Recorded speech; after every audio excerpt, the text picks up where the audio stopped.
Hey guys, welcome to physics in playground. अभी तक हम लोगों ने पैथो में क्या क्या पढ़ लिया था? Cellular adaptation. सेलुलर एडेप्टेशन में क्या क्या था? Hypertrophy, hyperplasia, atrophy, metaplasia. Dysplasia भी है, पर डिस्प्लेसिया वो एडेप्टेशन में नहीं आता, पर मैंने डिस्प्लेसिया भी बता दिया। उसके बाद हम लोगों ने क्या देखा था? सेलुलर इंजरी देखा था, reversible injury and irreversible injury. फिर एपोप्टोसिस, आई थिंक एपोप्टोसिस नहीं बताया है, और नेक्रोसिस का भी मैकेनिज्म बाकी है अभी बताना। इस वीडियो में हम लोग क्या देखेंगे? इस वीडियो में हम लोग नेक्रोसिस का पार्ट देखेंगे, मतलब टाइप्स देखेंगे, टाइप्स ऑफ नेक्रोसिस। तो कितने तरह के नेक्रोसिस होते हैं? Coagulative, liquefactive, caseous, fat, fibrinoid. Gangrenous को भी ले लिया जाता है नेक्रोसिस में, क्योंकि वो मिक्सचर ऑफ नेक्रोसिस टाइप्स जो होते हैं ना, उसी के मिक्सचर होते हैं गैंग्रीनस, बट उसका भी एक अलग मैकेनिज्म होता है। ठीक है, तो नेक्रोसिस और एपोप्टोसिस ये पूरा मैं आपको बता दूंगा कैसे क्या होता है। बस इतना समझ लो, एपोप्टोसिस में क्या होता है कि जो सेल है ना, खुद का सुसाइड कर लेती है। समझ रहे हो? खुद का सुसाइड कर लेती है, तो एपोप्टोसिस। अगर सेल में डेथ हो जाती है, मर्डर किसी ने कर दिया सेल का, तो नेक्रोसिस। तो सुसाइडल हुआ तो एपोप्टोसिस, खुद को मार लेता है कि दूसरा इफेक्ट ना करे, तो उसे एपोप्टोसिस बोलते हैं। नेक्रोसिस में क्या होता है? मर्डर हो जाता है, सेल की इंजरी हो जाती है due to some reason. Bacteria के कारण हो सकता है या बहुत कुछ के कारण हो सकते हैं, समझे? तो नेक्रोसिस में क्या चाहिए? Form of cell death in which cellular membranes fall apart. ये मैकेनिज्म वगैरह थोड़ा मोड़ा लिखा है। एंजाइम लीक, कौन सा एंजाइम लीक करता है? Lysosomal enzyme. होता क्या है? एक्सोजीनस इंजरी होती है, प्लाज्मा मेम्ब्रेन डैमेज कर जाता है सेल, उसके बाद एंजाइमेटिक डिग्रेडेशन में जाती है, जिसमें आप लोग को मैंने पढ़ाया था। क्या क्या पढ़ाया था? पिक्नोसिस, कैरियोहेक्सिस एंड कैरियोलाइसिस। पिक्नोसिस क्या चीज़ होता है? कंडेंसेशन होता है न्यूक्लियर का। कैरियोहेक्सिस क्या चीज़ होता है? Nuclear fragmentation. And karyolysis nuclear dissolution. तो न्यूक्लियर डैमेज हो जाता है, समझ लो नेक्रोसिस है। समझे? तो ये है सिंपल नेक्रोसिस का मतलब।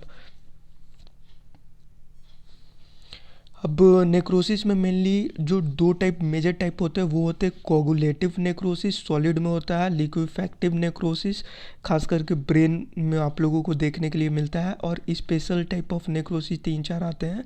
Cassius necrosis, fat necrosis, gangrene. Gangrene पहले भी मैंने बताया, इसका एक अलग मैकेनिज्म भी होता है, बट हम लोग इसे नेक्रोसिस में इंक्लूड करके रखते हैं, क्योंकि जो गैंग्रीन होता है वो तीन टाइप के होते हैं, ड्राई, वेट और गैसियस। तो ड्राई जो होता है वो कोगुलेटिव नेक्रोसिस की तरह होता है, और जो वेट गैंग्रीन होता है वो mixture of लिक्विफेक्टिव and coagulative. But इसमें क्या चीज़ होता है? लिक्विफेक्टिव super imposed on coagulative in wait gangrene. ठीक है, और फिर होता है आप लोगों का फिब्रिनोइड नेक्रोसिस। कैसियस में क्या होता है? कैसियस में जब आप लोग ऑर्गन देखोगे ना, तो ऑर्गन में आप लोगों को चीज़ी लाइक स्ट्रक्चर मिलेगा। चीज़ देखो, एकदम सेम टू सेम चीज़ टाइप मिलेगा। फैट नेक्रोसिस में आप लोगों का पैनक्रियाटाइटिस में आप लोगों को देखने मिलेगा फैट नेक्रोसिस।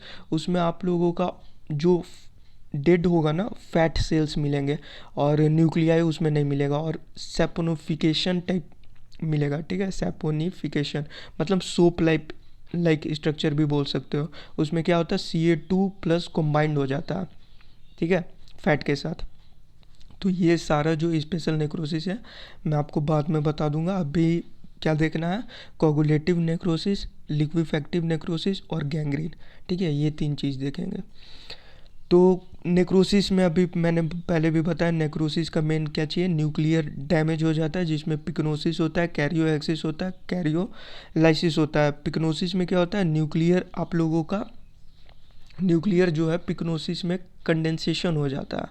यहाँ पे लिखा हुआ है न्यूक्लियर श्रिंकेज एंड इंक्रीज्ड बेजोफिलिया। कैरियोहेक्सिस में क्या होता है? न्यूक्लियर फ्रेगमेंटेशन होता है। एग्ज़ाम में आप लोगों का एमबीबीएस जो आप लोग कॉलेज यूनिवर्सिटी अपना एग्ज़ाम दोगे ना कॉलेज का, तो उसमें जो मैं बता रहा हूँ फ्रेगमेंटेशन, कंडेंसेशन, डाइसोल्यूशन, ये लिख करके आना। 100% मार्क्स मिलेगा आप लोगों को। ठीक है, कैरियोहेक्सिस में यहाँ क्या लिखा? The pyknotic nucleus can undergo fragmentation. Karyolysis में द बेजोफिलिया फेट्स। क्या चीज़ होता है? डाइसोल्यूशन होता है। न्यूक्लियर का जो होता है वो पूरा का पूरा डिज़ोल्व हो जाता है। ठीक है, साइटोप्लाज्मिक चेंजेस क्या चाहिए होता है, इओजनोफिलिया इंक्रीज कर जाता है, ग्लेसी आता है, homogeneous appearance, vacuolated and appears moth eaten. ठीक है, तो nuclear changes and cytoplasmic changes था। अब हम लोग देखते हैं किस ऑर्गन में क्या क्या होता है। मेनली ब्रेन को छोड़ करके बहुत सारे ऑर्गन में होता है कोगुलेटिव। ये देखो, ये क्या है, ये आप लोगों का स्प्लेनिक इन्फाक्शन। आप लोग रेड इन्फाक्ट और वाइट इन्फाक्ट पढ़े होगे। ठीक है, red infarction and white infarction, ये जो आप लोग देख रहे हो ये स्प्लीन है, और ये स्प्लीन में आप लोगों को कोगुलेटिव नेक्रोसिस हो रखा है। ठीक है, क्या हो रखा है, कोगुलेटिव नेक्रोसिस। तो कोगुलेटिव नेक्रोसिस को अगर हम लोग हिस्टोलॉजिकल वे में देखें तो वहाँ पे हम लोग कैसे देख करके बताएंगे, तो वहाँ पे याद रखना जो हम लोगों का सेलुलर आर्किटेक्चर होता है वो प्रिजर्व्ड रहता है। जो सेल के आउटलाइन है ना, सेल के आउटलाइन रहेंगे वो प्रिजर्व्ड रहेगा। सिर्फ और सिर्फ आप लोगों का न्यूक्लियर मेम्ब्रेन डैमेज रहेगा। जो न्यूक्लियर रहेगा वो डिसअपियर रहेगा, वो डैमेज रहेगा। Cytoplasmic binding of eosin stain increase कर जाता है, इओजनोफिलिया इंक्रीज कर जाता है, और रेड एंड पिंक कलर में, ये देखो रेड और पिंक कलर में आप लोगों को दिखाई देगा। इस्चीमिया के कारण होता है कोगुलेटिव, और मेनली ब्रेन को छोड़ के इन्फाक्ट्स इन मोस्ट टिश्यू। ठीक है, ये देखो यहाँ पे भी आप लोगों को कोगुलेटिव नेक्रोसिस स्प्लीन का दिख रहा होगा। When the necrotic focus is large और the necrotic substance is difficult to dissolve and absorb और can not be completely organized, it is often wrapped by a surrounding granulation tissue। Granuloma आप लोग पढ़े होगे, ग्रेनुलोमा क्या चीज़ होता है। आप लोग अगर इन्फ्लामेशन पढ़े होगे तो इन्फ्लामेशन में ज़रूर वो पढ़े होगे। ठीक है, ग्रेनुलेशन किसे बोलते हैं। तो ये आप लोगों को आउटलाइन में यहाँ पे दिखेगा, टिश्यू जम जाती है। तो ये था आप लोगों का कोगुलेटिव। मेन इंपॉर्टेंट पॉइंट याद रखना, इनकैप्सुलेशन होता है यहाँ पे। क्या होता है, इनकैप्सुलेशन। ठीक है, तीन चीज़ें हैं, आर्किटेक्चर प्रिजर्व्ड रहेगा, न्यूक्लियाई डिसअपियर करेगा, आप लोगों का ग्रेनुलेशन टिश्यू दिखेगा आउटर लाइन पे, और इनकैप्सुलेशन होगा। नॉर्मल ये चीज़ें आप लोग समझ लो। एमसीक्यू नीट पीजी वगैरह में भी अगर एमसीक्यू देगा तो ये सारा कुछ देगा, इससे ज़्यादा कुछ नहीं देगा। इमेज बेस्ड क्वेश्चन पूछ रहे हैं, क्लिनिकल पे अभी ज़्यादा फोकस कर रहे हैं, पैटर्न चेंज हो चुका है। क्लिनिकल पे ज़्यादा फोकस करेंगे तो मे बी वो लोग डायग्राम दे देंगे और बोलेंगे कौन सा नेक्रोसिस है, तो वो आप लोगों को देख करके बताना होगा। मेनली वो ऑर्गेन कम चांसेस है हिस्टोलॉजिकल डायग्राम देंगे, क्योंकि हिस्टोलॉजिकल डायग्राम थोड़ा पकड़ने में मुश्किल होता है। तो ये सारा पॉइंट काम आएगा। ये जो देख रहे हो आप लोग वो है लिक्विफैक्टिव नेक्रोसिस। तो इसमें आप लोगों को दिख रहा होगा क्या हो रखा है यहाँ पे। आप लोगों को ये जो छोटा सा दिख रहा है ना, ये छोटा सा ये नेक्रोसिस है, समझे, लिक्विफैक्टिव। बाकी ये सब जो आप लोगों को दिख रहा है ये सब सेलुलर इंजरी हो रखा है इसके कारण, समझे। ब्रेन इन्फार्क्ट्स भी बोलते हैं। आप लोगों को लंग एब्सेस पढ़े होगे, लंग एब्सेस क्लिंडामाइसिन देना पड़ता है अगर किसी को लंग एब्सेस हो। 8 घंटे के फेज़ में दिया जाता है, पहले 8 घंटे में इंजेक्शन डालो, उसके बाद 16 आवर्स में आप लोग दूसरा इंजेक्शन दोगे क्लिंडामाइसिन का। एंटी माइक्रोबियल होता है लंग एब्सेस, खास करके बैक्टीरियल एब्सेस के कारण मेनली आपको लिक्विफैक्टिव नेक्रोसिस देखने मिलता है। ज़्यादा ना जानो, बस थोड़ा सा ही जानो, ये मैं कुछ ज़्यादा फार्मा भी इंक्लूड कर दिया इसमें, तो बस इतना जानो लिक्विफैक्टिव नेक्रोसिस होता किसके कारण है। न्यूट्रोफिल जो होता है वो रिलीज़ करता है लाइजोसोमल एंजाइम, और जो लाइजोसोमल एंजाइम होता है वो क्या करता है, टिश्यू को डाइजेस्ट कर लेता है, जिसके कारण आप लोगों का लिक्विफैक्टिव नेक्रोसिस होता है। ठीक है, और नाम से भी मालूम चल रहा है लिक्विफैक्टिव मतलब लिक्विड, और लिक्विड मतलब हाइड्रोलाइटिक एंजाइम, और हाइड्रोलाइटिक एंजाइम मतलब लाइजोसोम। क्लास 11 का एनसीईआरटी पढ़े होगे, नीट का एग्ज़ाम क्लियर किए होगे, नीट में आप लोग का क्वेश्चन भी पूछा होगा। 2016 आई थिंक नीट यूजी के लिए जो एग्ज़ाम होता है उसमें क्वेश्चन पूछा था, लाइजोसोमल एंजाइम इज हाइड्रोलाइटिक एंजाइम।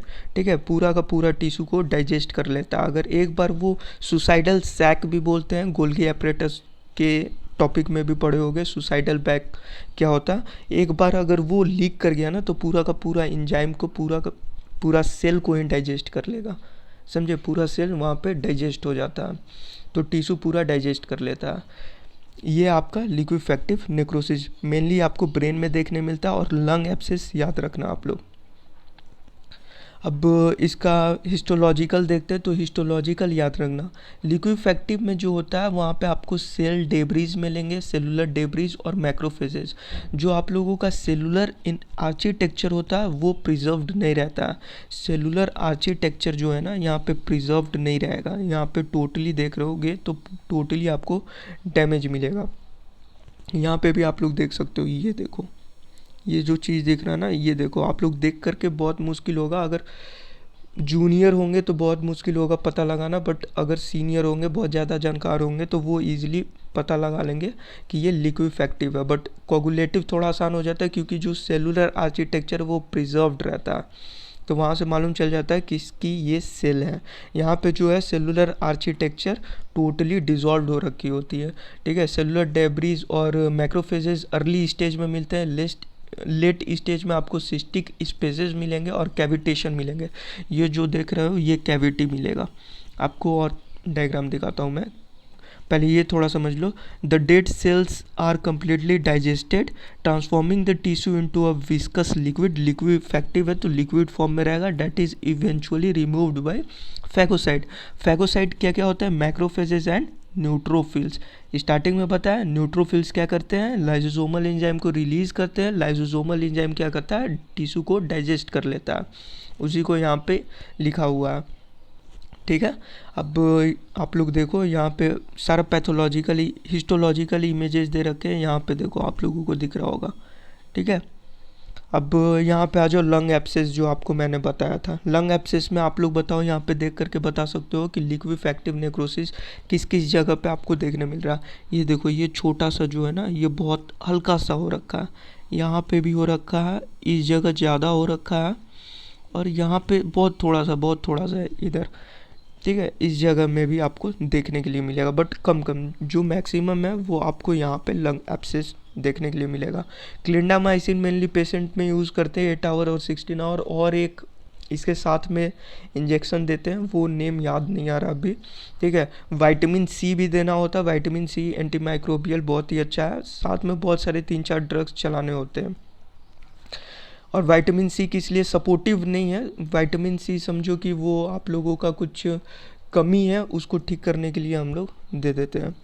तो ये ब्रोंको न्यूमोनिया है, has several abscesses with irregular rough surfaced walls within areas of tan consolidation. If large enough abscess contain liquefied necrotic material and purulent एक्सोडेट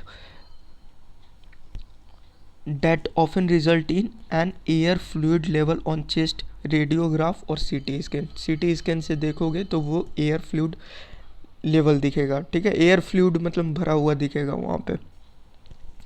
ये देखो, ये real necrosis है, ये जो बड़ा सा होल दिख रहा है ना, ये देखो, ऐसे पूरा का पूरा सेल को डाइजेस्ट कर जाता है और वहाँ पे आपको होल दिखने मिलता है, ठीक है, गड्ढा सा हो जाता है वहाँ पे। ये जो छोटे छोटे जो देख रहे हो आप लोग होल, यहाँ पे बहुत कम, इसे आप लोग नहीं बोल सकते हो कि रियल ये हो रखा है। जो मेनली हो रखा है वो यहाँ पे डैमेज हो रखा है, ये इरिवर्सिबल है, इसे रिवर्स करना बहुत ही मुश्किल है, बहुत मुश्किल है, समझे। तो इसे कहते हैं हम लोग लिक्विफैक्टिव नेक्रोसिस। मेनली ब्रेन में होता है, याद रखना। लंग्स एब्सेस में भी देखा जाता है बिकॉज ऑफ बैक्टीरियल एब्सेस, ठीक है। अब आता है गैंग्रीन। तो गैंग्रीन 3 तरह के होते हैं, ड्राई गैंग्रीन, वेट गैंग्रीन और आप लोगों का गैसियस गैंग्रीन। इसमें हम लोग ड्राई गैंग्रीन देखेंगे और वेट गैंग्रीन देखेंगे। गैंग्रीन होता किस के कारण है, इस्चेमिया के कारण है, ब्लड नहीं पहुंच पाती है, खास करके डिस्टल लिम्स में। डिस्टल लिम्स मतलब डी मतलब दूर, जो लिम्स जो होता है ना, लिम्स के देखो यहाँ पे हो रहा है, ना कि पूरा का पूरा लेग में हो रखा है, ठीक है। ये डिस्टल पार्ट है, बहुत दूर है बॉडी से। हार्ट से जो दूर होता है ना, हार्ट से हम लोगों का जो दूर होता है हार्ट से, उसे हम लोग डिस्टल लिम्स बोलते हैं। सामने वाले पार्ट में नहीं होता, आर्म होता है, फोर आर्म होता है, फिर हैंड होता है। तो आर्म में और फोर आर्म में नेक्रोसिस देखना बहुत कम आपको मिलता है, सॉरी गैंग्रीन देखना बहुत कम मिलता है। मेनली आप लोगों को जो ड्राई गैंग्रीन है वो आप लोगों का डिस्टल लिम्स में होता है। डिस्टल लिम्स किसे बोलते हैं, हैंड को बोलते हैं। एनाटॉमी पढ़े होगे तो फोर आर्म, आर्म और हैंड में क्या फ़र्क है आपको मालूम होगा। ठीक है। तो इस इम्पॉर्टेंट कॉन्सेप्ट को याद रखना, ऐसा ना समझना कि लिम्स में होता है तो पूरे के पूरे लिम्स में होगा, नहीं, डिस्टल पार्ट ऑफ लिम्स। और आप लोगों को गैस्ट्रो इंटेस्टिनल ट्रैक्ट में भी देखने मिलेगा आफ्टर क्रोनिक इश्केमिया, ठीक है, बहुत वो ज़्यादा खतरनाक हो जाता है। तो ड्राई गैंग्रीन में क्या क्या होता है, ड्राई गैंग्रीन को आप लोग कोगुलेटिव नेक्रोसिस भी बोल सकते हो, ठीक है, क्योंकि इश्केमिया के कारण हो रहा है, तो इसे आप लोग कोगुलेटिव भी बोल सकते हो। अब यहाँ पे थोड़ा सा पढ़ लो क्या चाहिए, arterial obstruction and venous return were normal, ठीक है। It mainly occurs in limbs, finger, toes. It is dark brown, dry and shrivelled with clear boundary with surrounding tissue. ये जो है ना, यही आप लोगों को डिफ्रेंशिएट करवाएगा dry gangrene and wait gangrene में। जो ड्राई गैंग्रीन होता है वहाँ पे आप लोगों को क्लियर बाउंड्री देखने को मिलता है।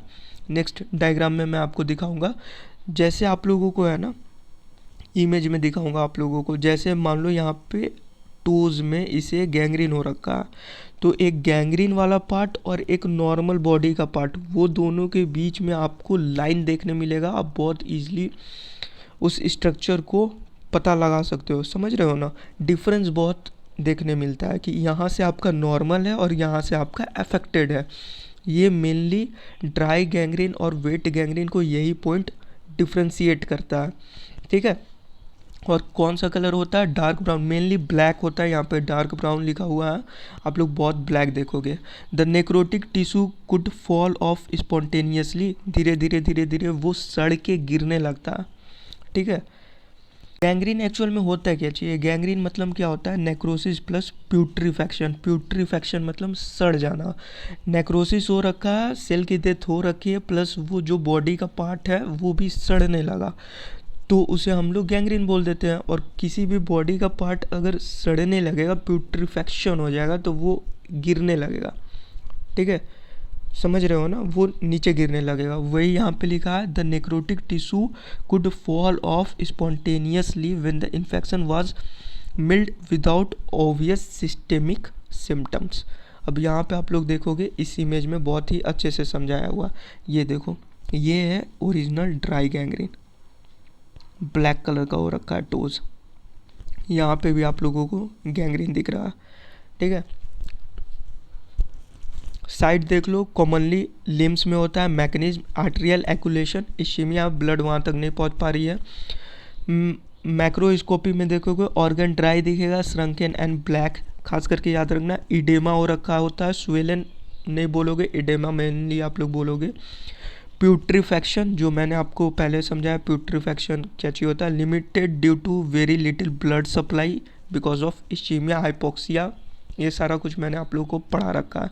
Line of demarcation present at the junction between healthy and gangrenous part, बताया था अभी, बॉडी का पार्ट एक सही है और एक बॉडी का पार्ट खराब हो चुका है, अफेक्टेड हो चुका है।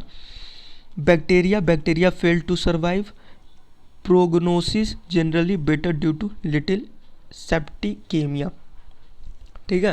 तो ये जो ऊपर का आप लोग इमेज देख रहे हो ना, ये इंपॉर्टेंट है, याद रखना। यूएसएमएलई में आपको ये बहुत बहुत बहुत बार पूछा जा चुका है, तो ये बहुत ज़्यादा इम्पोर्टेंट है। तो ड्राई गैंग्रीन बहुत बेसिक तरीक़ा से आपको समझ में आ गया होगा। एक्चुअली नोटबुक और पेन होता तो उसमें मैं अपना बेस्ट दे सकता था, बट ये सारा कुछ पीपीटी वगैरह में समझाना सिर्फ बता सकता हूँ, सिर्फ बोल सकता हूँ, समझे। तो कोशिश करना समझने के लिए। अब हम लोग देखते हैं वेट गैंग्रीन। वेट गैंग्रीन में क्या चीज़ होता है, वेट गैंग्रीन में सबसे पहले आपको मैंने बताया था, ड्राई गैंग्रीन में affected part and normal part में आप लोगों को डिफरेंस देखने मिलता है। मतलब एक आप लोगों का लास्ट पॉइंट देखने मिलता है। देखो यहाँ से आप लोग का जो है ये अफेक्टेड है और फिर नॉर्मल है बाकी का पार्ट, और वहीं पे यहाँ पे लिखा हुआ है प्यूट्रीफैक्शन लिमिटेड ड्यू टू वेरी, यहाँ पे line of demarcation present at the junction between healthy and gangrenous part, वो चीज़ आपको इसमें नहीं देखने मिलता। वेट गैंग्रीन में आप पता ही नहीं लगा सकते हो कहाँ से अफेक्टेड है और कहाँ आपका नॉर्मल पार्ट है, बहुत मुश्किल हो जाता है। तो वहाँ पे थोड़ा ट्रीटमेंट में भी थोड़ा मुश्किल होता है कि कैसे करें कैसे ना करें, बट वो सारा कुछ उसका सेलुलर हिस्टोलॉजिकल सारा इमेज निकाल करके हम लोग ट्रीट कर सकते हैं। तो वेट गैंग्रीन में क्या होता है, the arteries and venous were blocked with congestion. क्या क्या ब्लॉक होता है, आर्टरीज एंड वेनस, ब्लड पहुंच भी नहीं पाती, आ भी नहीं पाती है, ठीक है, बोथ आर्टरीज एंड वेनस, दिमाग में रखना, और इधर सिर्फ और सिर्फ आर्टरीज, ठीक है। इंटेस्टाइन, अपेंडिस, यूट्रस, गैल ब्लडर, लंग एप्सेट्रा में आप लोगों को देखने के लिए मिलता है। ऑब्वियस स्वेलिंग, यहाँ पे देखो swelling, dark blue, dirty green, dirty black, stench, unclear, boundaries. Boundaries जो होता है वो अनक्लियर होता है, मैंने अभी भी बताया, हेल्दी और नॉर्मल का जो बाउंड्रीज है वो अनक्लियर होता है। Rapid development, diffuse, systemic poisoning, symptoms obvious, और शॉक आ जाता है, शॉक लगता है, कहानी खत्म, बचाना बहुत मुश्किल होता है। वेट हो, ड्राई हो, नेक्रोसिस ही हो जाता है तो बचाना बहुत मुश्किल है। अब नेक्रोसिस के साथ साथ आपका प्यूट्रिफेक्शन हो गया, तो मतलब चीज़ें सड़ने लगी है, तब तो नामुमकिन है, वो गिर के हट जाएगा। उसमें एक ही चीज़ होता है, पैर काटना पड़ता है, जो लिम्स होते हैं उसे काट के हटाना पड़ता है। आप सुने होंगे बहुत को ऐसे बीमारी हो जाती है जो डॉक्टर बोलते हैं कि अब पैर काटना होगा, बस यही कंडीशन है, बचा नहीं सकते, रिवर्स नहीं कर सकते, इरिवर्सिबल इंजरी एक तरह से, तो उस टाइम हम लोगों को काटना पड़ता है। अगर नहीं काटेंगे तो जहर फैल जाएगी। यहाँ पे देखो सिस्टमिक पॉइजनिंग लिखा हुआ है, ठीक है, पूरी बॉडी में धीरे धीरे करके फैल जाएगी, तो इसलिए हम लोगों को वो चीज़ बॉडी से काट के हटाना पड़ता है। Wait gangrene of diabetic foot, ये देख लो, डायबिटिक फुट का वेट गैंग्रीन, ये सब देख रहे हैं ना, समझे। तो यही है हम लोगों का सारा कुछ। अब ड्राई को मैंने क्या बोला था, कोगुलेटिव नेक्रोसिस बोल सकते हो, और वेट को भी पहले बताया था लिक्विफैक्टिव और कोगुलेटिव का मिक्सचर। मेनली यहाँ पे लिक्विफैक्टिव जो होता है सुपर इम्पोज्ड ऑन कोगुलेटिव, सो ये पॉइंट दिमाग में रखना। आप लोग ये देख रहे हो, ये क्या चीज़ है, ये आप लोगों को वेट गैंग्रीन दिखने को मिल रहा है यहाँ पे, ठीक है, वेट गैंग्रीन। बॉवल है, more common in bowel, blockage of both venous drainage and arterial obstruction हो रखा है। Part moist, soft, swollen, rotten and dark, याद रखना एडेमा, एडेमा याद रखना, ठीक है, एडेमा भी होता है। Mark due to stuffing of organ with blood, no clear line of demarcation, कहीं पे आपको क्लियर लाइन नहीं देखने मिलेगा कि कहाँ पे आपका नॉर्मल है और कहाँ से अफेक्टेड है, वो आपको ड्राई में देखने मिलता है। Numerous present, generally poor due to profound toxaemia, toxaemia, ठीक है। तो ये जो आप लोग देख रहे हो ना, ये देखो, ये वेट गैंग्रीन हो रखा है। अब ड्राई गैंग्रीन, वेट गैंग्रीन और गैसियस गैंग्रीन का डिफरेंस बिटवीन है, एक बार आप लोग पढ़ लेना। गैसियस भी है, गैसियस बहुत नॉर्मल है, इसलिए गैसियस मैंने नहीं बताया। गैसियस में क्या चीज़ होता है, वो मिक्सचर हो जाता है। Wet necrosis accompanied by infection of aerogenic spoilage bacteria, bacteria का नाम। The wound of deep muscle is small, necrotic tissue was honeycomb, twisted and had a lot of gas, ठीक है। मेनली ड्राई और wait याद रखना, gaseous नहीं भी याद रहेगा, कोई फ़र्क नहीं पड़ता। सेमेस्टर के लिए पढ़ना है तो तीनों पढ़ लो, एग्ज़ाम में पूछने से रहा वो। अब एची स्टेनिंग आता है, ये सारा कुछ हम लोग देखेंगे नेक्स्ट क्लास में। हाइलैंड डिजेनरेशन किसे बोलते हैं, कोगुलेटिव नेक्रोसिस, लिक्विफैक्टिव नेक्रोसिस में एची स्टेनिंग सेक्शन कैसे क्या होता है, ठीक है। ग्रॉस स्पेसिमैन आप लोगों को बता दिया पहले भी, कैसे क्या देखना है और कैसे क्या पता करना। फिर एक्सरसाइज वगैरह, और इसमें कुछ नहीं है, बहुत कुछ चीज़ें लिखी हुई है जो कि इम्पोर्टेंट नहीं है। So thanks and best of luck for your exam. NEET PG तो खैर कैंसिल हो चुका है, वो दो कैंसिल नहीं, पोस्टपोन्ड हो चुका है, दोबारा पोस्टपोन्ड हुआ, जैन से पोस्टपोन्ड होकर के अप्रैल में आया था, आज ही के दिन एग्ज़ाम था, प्लस आज का एग्ज़ाम पोस्टपोन्ड होकर के 18 अप्रैल का। जून के इधर एग्ज़ाम होगा नहीं, वो मे बी जून से और भी आगे जा सकता है, जुलाई में हो सकता है वो। तो बस इतना याद रखना, क्या क्या कोगुलेटिव, लिक्विफैक्टिव किसे बोलते हैं, मेजर टाइप ऑफ नेक्रोसिस है। गैंग्रीन में क्या होता है, ड्राई एंड वेट याद रखना, ड्राई मेनली कोगुलेटिव टाइप का होता है और wait liquefactive and coagulative. Dry में क्या होता है, इस्चेमिया होता है, और वेट में क्या चीज़ होता है, सुपर इन्फेक्शन होता है, ठीक है। इस्चेमिया के कारण होता है ड्राई, और वेट क्या चीज़ होता है, आपका आर्ट्रियल और वेनस ब्लॉकेज हो जाता है, मतलब दोनों ही काम करना बंद कर देते हैं, तो वेट गैंग्रीन हो जाता है। ठीक है, डिफरेंस आपको देखने नहीं मिलता है वेट गैंग्रीन में। ड्राई में आपको नॉर्मल और इन्फेक्शन पार्ट में डिफरेंस देखने मिल जाता है।